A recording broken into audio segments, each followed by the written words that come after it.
值得注意的是，在贸易领域外，美国会还通过打台湾牌扮演反华急先锋的角色。美参众两院日前通过的2023财年国防授权法案，包含大量涉华消极内容。最令外界哗然的是，美国竟打算在5年内斥资100亿美元作为军事赠款，提供给台湾地区。不过，国防预算法案需要通过拨款法案才能使预算到位。外界注意到，经过两党议员密集协商后，于20号公布的2023财年综合拨款法案，仅列入支持对台湾地区每年最多20亿美元的军事融资和担保贷款，而所谓的无偿军援则未被列入年度拨款计划中。有观察指出，拨款法案最终没有列入涉台敏感内容，原因是其未能够在府院两党赢得共识。此前就有美媒披露，一些民主党政客不认同向台湾拨付如此高额的无偿军援。这个说明两党在对台湾提供无偿军事援助的问题上，目前呢还没有取得最终的共识。一方面呢，这可能说明是对于通过无偿军事援助对台湾当局提供自卫能力的这样的一种方式，国会议员之间呢仍然是存在分歧的，因为这个也会增加美国政府的财政压力。那么另外一方面呢，对台湾当局提供直接军事援助呢，这个议题仍然是相当的敏感。那美国方面也需要衡量一下，在美国国务卿布林肯即将出访中国之际，而且出访的目的是希望与中国在一些议题上取得合作进展。那么就目前来说，也最好不要在台湾问题上过于触碰中国的红线。美国总统国家安全事务助理沙利文16号则在卡内基国际和平基金会发表讲话时表示，美国也希望与中国接触，以将竞争保持在合理范围内，并在可能情况下在气候和其他全球问题上进行合作。沙利文表示，需要通过有效的沟通渠道加以谨慎处理对华关系，这意味着用一种负责任的方式来管理美中关系，并实施对华战略。一方面，美国希望与中国保持沟通渠道的畅通，来避免发生一些重大的误解。那么另一方面呢，如果没有中国的合作，美国在这个全球宏观经济、在这个粮食安全、全球卫生局部地区安全等等一些重大的问题上，很难取得进展。相关话题来连线特约评论员孙兴杰。孙先生您好。美国国会众议院即将设立中国事务专责委员会，主导这一机构的众议员加拉格尔宣称要重点审查美国企业在中国的投资。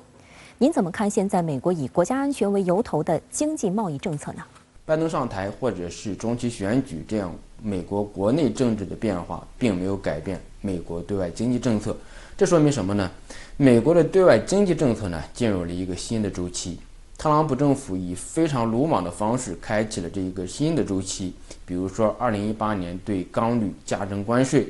世界贸易组织专家组呢已经做出了裁决，美国的行为违反贸易规则。但是美国贸易代表戴奇却表示呢，世贸的裁决针对什么是合法的国家安全决定制定了要求和范围，世贸组织不应该质疑主权政府的国安决定。这样的回应呢是非常的特朗普，也就是说呢，拜登政府几乎是全盘接受了特朗普时期将经济贸易问题泛安全化的这一套做法。当然呢，拜登政府进一步升级了经济安全化的战略，不仅针对中国，而且对所有美国视为对手的国家呢，都被纳入了美国新战略的范围之内。美国通过了所谓的通胀削减法案和芯片与科学法案。除了中国之外呢，欧盟也是美国打击对象，尤其是相关产业的补贴让欧盟很受伤。欧盟认为这是赤裸裸的保护主义，会让大西洋共同体内部分裂。但是呢，美国不为所动。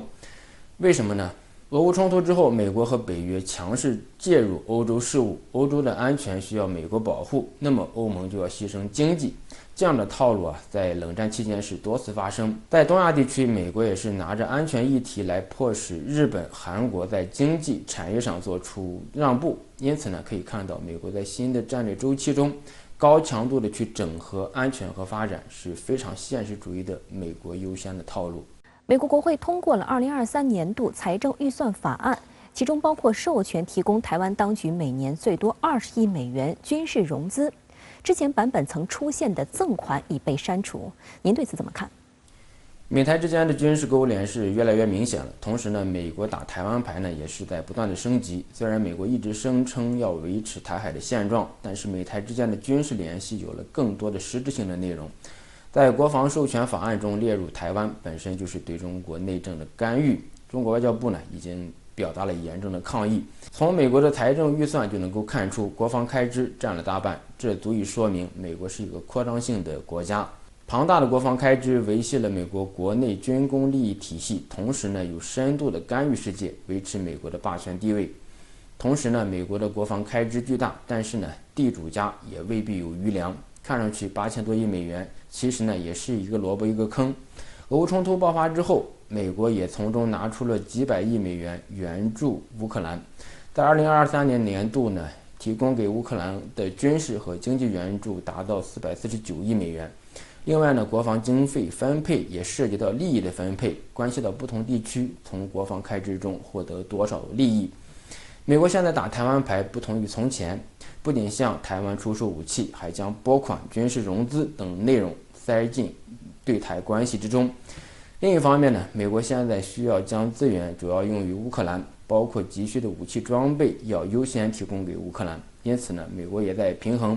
鼓吹台海危机也需要有个限度，不能损害美国的战略平衡。因此，美国将军援台湾的事情提出来，但又没有落实，原因呢，可能也就在于此。除此之外呢，中美元首会晤之后，就一系列的重大问题达成了共识，双方的工作层的联系呢也比较紧密，积极落实两国元首会晤的共识。中方多次表态，台海是红线中的红线，底线中的底线。美方要维持中美战略竞争的框架，就需要在台湾问题上谨慎行事。美国拉拢台湾的另外一个目的，就是看中了台湾的半导体产业。台积电在美国投资400亿美元，而美国象征性的给台湾一点所谓的军事援助，也是赤裸裸的交易吧。好的，谢谢孙先生在线与我们分享您的观点。